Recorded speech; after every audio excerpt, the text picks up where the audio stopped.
Assalamualaikum warahmatullahi wabarakatuh. Selamat siang dan selamat sore untuk kelas MS1 dan MS2. Nah, kali ini di pertemuan keempat yang akan kita laksanakan secara daring, topik yang akan kita diskusikan bersama terkait dengan struktur organisasi. Nah, teman-teman pasti tidak asing dengan istilah struktur organisasi.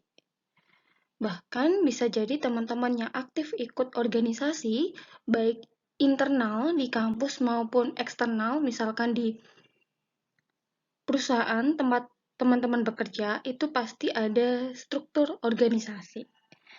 Nah, sebenarnya struktur organisasi ini bisa kita gunakan untuk mengorganisir sistem. Jadi orang-orang itu dalam organisasi mereka diatur gitu dalam suatu sistem. Namanya struktur organisasi. Jadi mereka sudah tahu peran mereka sebagai apa, mereka bertanggung jawab kepada siapa, itu bisa kita lihat dari struktur. Nah, selanjutnya kita akan mempelajari definisi. Apa sih itu struktur organisasi?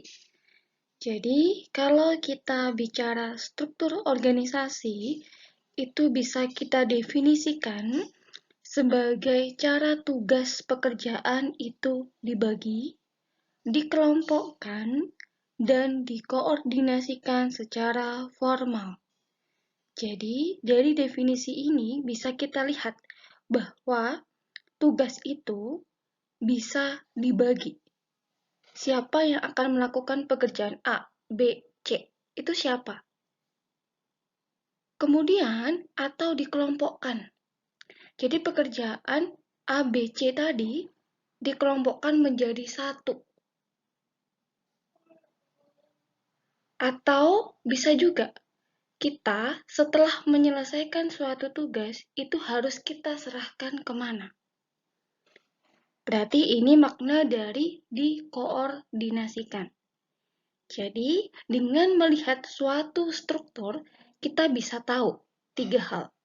Kita bisa tahu tugas ini dibagi ke siapa aja, tugas ini dikelompokkan seperti apa, dan tugas ini dikoordinasikan dengan siapa. Kemudian, spesifikasi dari aktivitas-aktivitas serta menunjukkan bagaimana fungsi atau aktivitas yang berbeda berkaitan satu sama lain dalam suatu organisasi. Jadi, antar departemen itu bisa saling berkaitan. Misalkan nih, Departemen HRD itu akan mengadakan pelatihan. Mereka kalau mengadakan pelatihan berarti butuh apa? Biaya. Berarti mereka harus koordinasi dengan siapa? Dengan Departemen Keuangan. Nah, struktur organisasi yang telah kita buat, kita susun, itu nanti akan banyak manfaat yang akan kita peroleh.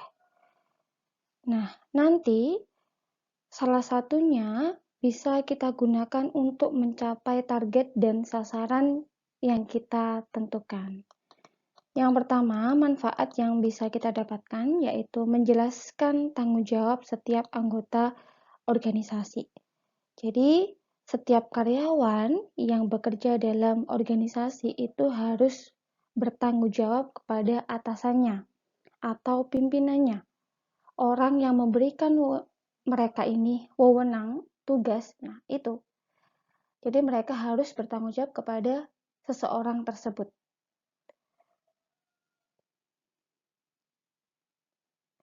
Kemudian juga menjelaskan kedudukan setiap anggota organisasi. Nah, jadi dengan struktur organisasi kita bisa tahu kita harus berkoordinasi dengan siapa. Kita harus berhubungan dengan siapa. Karena kelihatan, oh kita harus komunikasi ke pihak A, pihak B, atau Pak A, Pak B. Nah, itu bisa kita lihat secara jelas di struktur organisasi.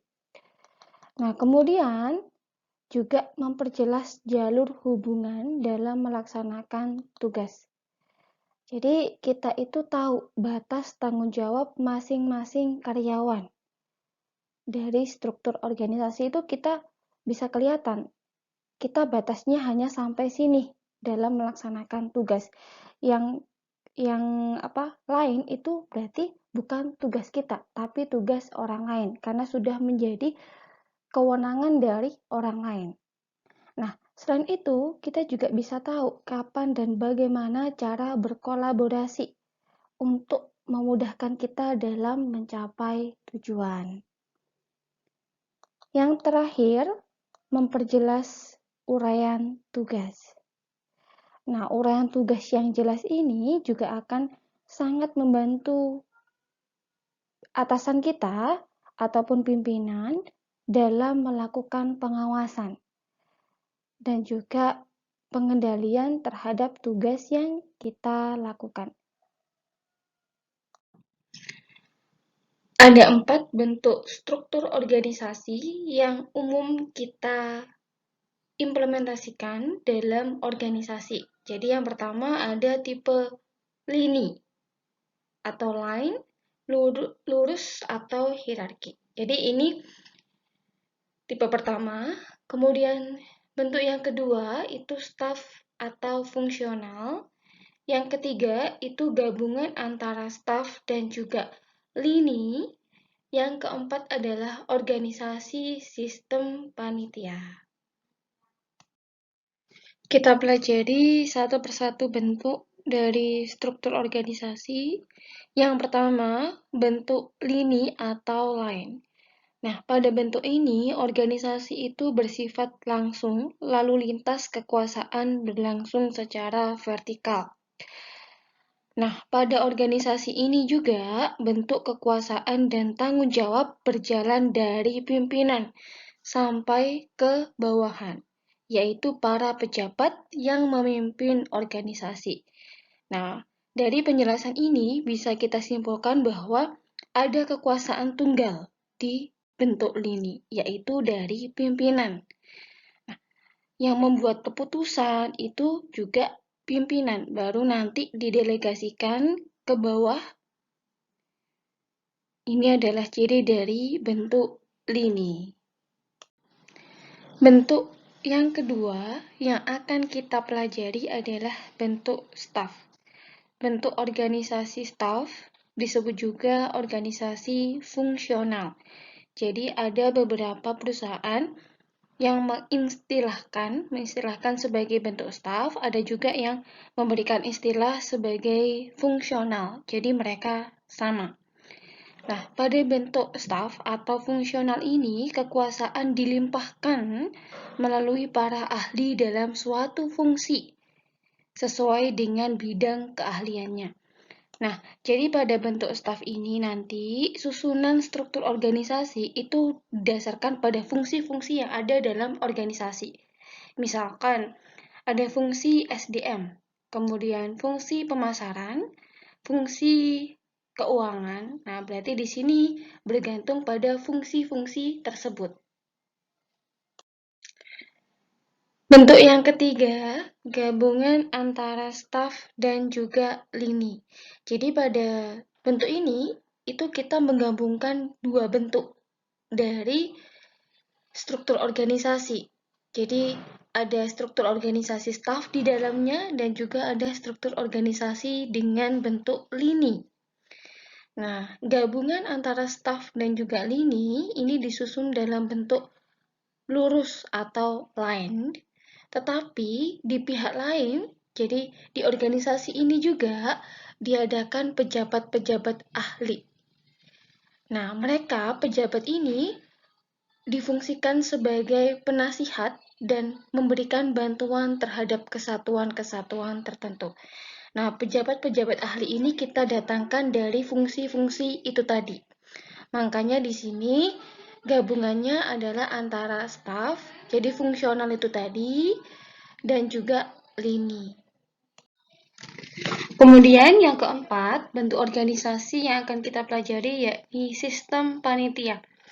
Nah, Panitia di sini merupakan sekelompok orang yang siap sebagai suatu kelompok yang mendapat kepercayaan untuk beberapa hal tertentu.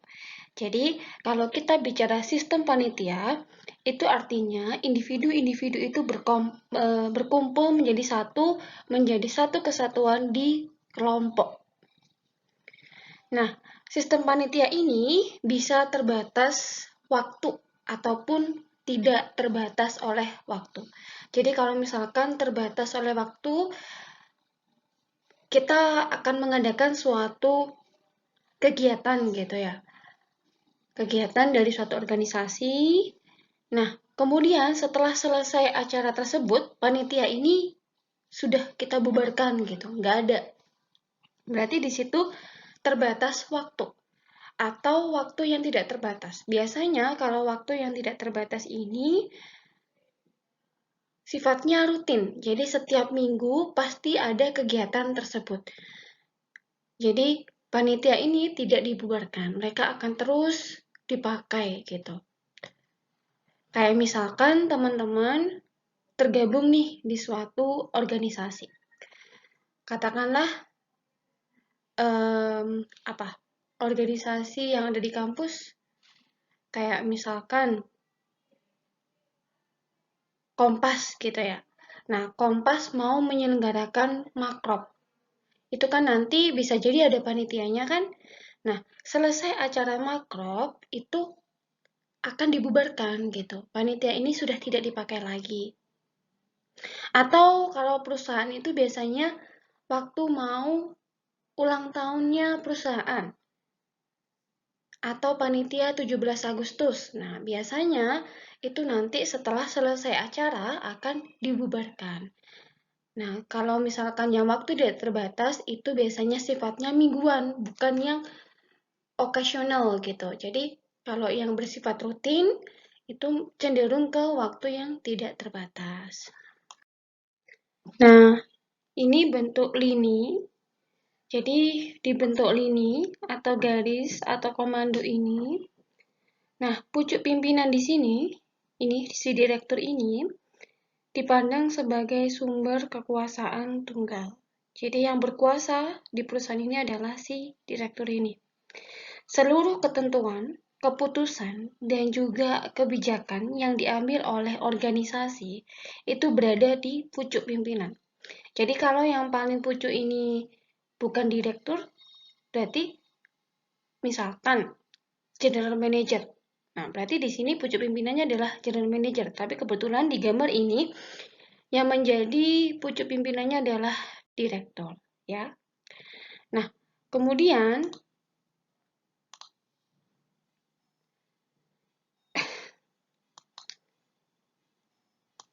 wewenang dari pimpinan tersebut, jadi wewenang dari direktur, itu kemudian didelegasikan ke satuan-satuan unit yang ada di bawahnya. Jadi, si direktur ini, dia mendelegasikan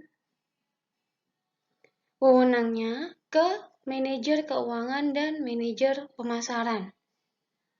Sesuai dengan garis komando yang ada. Di sini kan sudah kelihatan kalau garis komandonya adalah ada di manajer keuangan dan manajer pemasaran. Nah, kemudian pada bentuk organisasi lini dan juga komando ini dikenal dengan adanya unsur pimpinan dan juga unsur pelaksana. Nah, berarti pada organisasi ini, karena tadi saya sebut ada unsur pimpinan, berarti kalau di sini unsur pimpinannya siapa? Ini, direktur.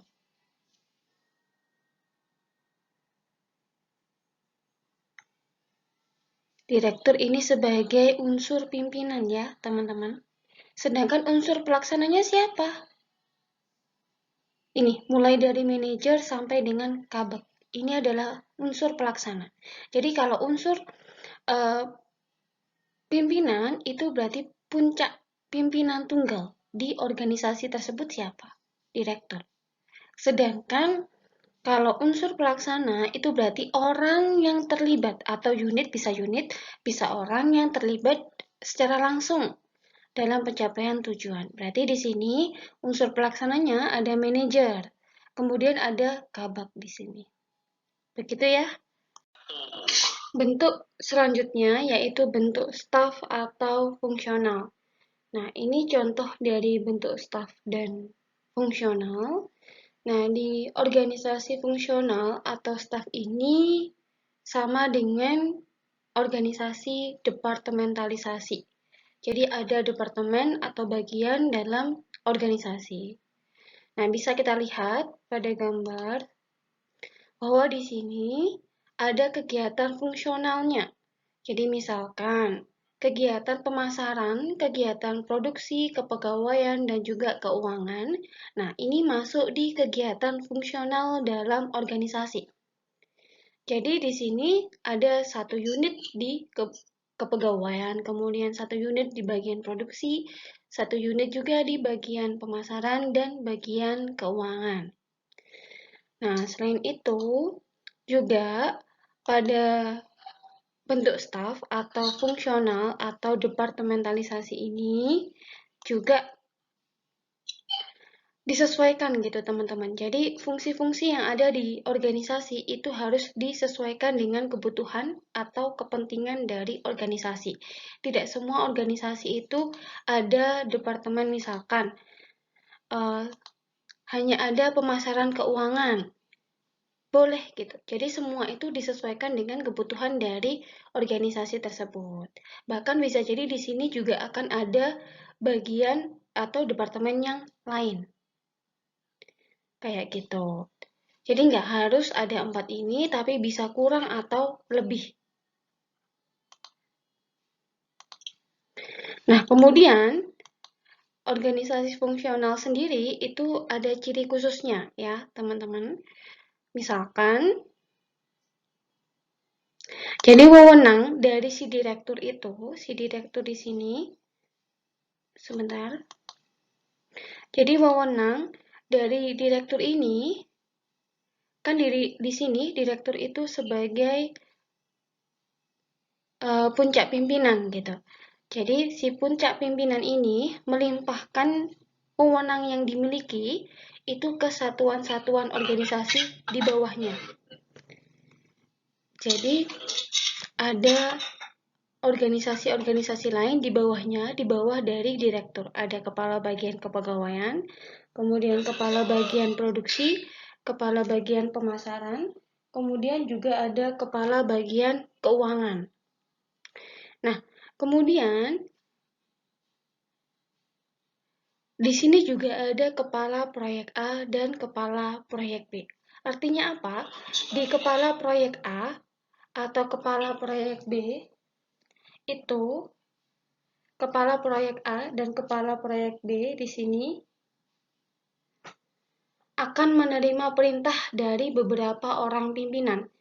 Katakan kepala proyek A. Di sini dia harus menerima perintah tidak hanya dari kepegawaian, tapi juga dari produksi, dari pemasaran, dan dari keuangan. Begitu juga di kepala proyek B. Nah, untuk yang selanjutnya itu adalah lini dan staff. Jadi kalau organisasi itu semakin kompleks, semakin luas, maka akan ada kesulitan gitu yang dirasakan oleh pimpinan dalam mengambil suatu keputusan atau decision making. Jadi kalau organisasinya itu semakin besar, semakin kompleks, cabangnya juga ada di mana-mana, maka si pemimpin ini akan merasa kesulitan dalam mengambil suatu keputusan. Nah, oleh karena itu, pimpinan di sini saya tuliskan sebagai manajer ya. Nah, makanya di sini pimpinan, yaitu manajer, itu perlu ada bantuan. Nah, bantuannya berasal dari staff. Nah, di sini, staff di sini, kemudian di sini, dan di sini adalah orang yang dianggap mampu dan ahli. untuk bisa membantu si manajer. Jadi di sini bisa kita katakan bahwa staf itu berfungsi sebagai penasihat. Penasihat dari pimpinan untuk pengambilan keputusan. Jadi orang yang dikatakan staf di sini itu bukan orang yang sembarangan gitu. Mereka adalah staf ahli atau biasa kita sebut sebagai staf ahli, yang mana mereka nanti bertugas untuk memberikan nasihat terkait dengan pengambilan keputusan yang dilakukan oleh manajer. Nah, ada 4 unsur struktur organisasi. Yang pertama, spesialisasi aktivitas. Jadi, aktivitasnya harus kita spesialisasi, kita bagi.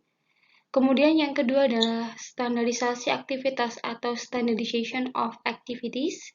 Kemudian, jadi kalau standarisasi berarti aktivitas itu harus ada acuannya, harus ada pedoman yang kita gunakan agar mereka konsisten. Kemudian yang ketiga adalah koordinasi aktivitas atau coordination of activities. Yang keempat adalah sentralisasi dan desentralisasi pengambilan keputusan.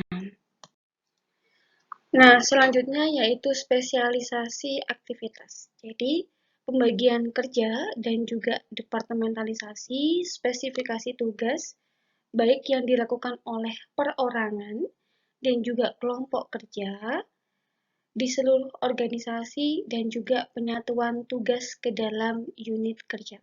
Artinya, ketika kita melakukan implementasi spesialisasi ini, kita bisa lebih mudah gitu untuk membagi kerja dari individu maupun kelompok. Dan tugas-tugas lebih terspesifik dalam organisasi. Selanjutnya, standarisasi aktivitas. Nah, jadi standarisasi aktivitas itu berkaitan dengan prosedur untuk menjamin kelayak dugaan atau biasa kita sebut sebagai predictability aktivitas sehingga sama dan konsisten.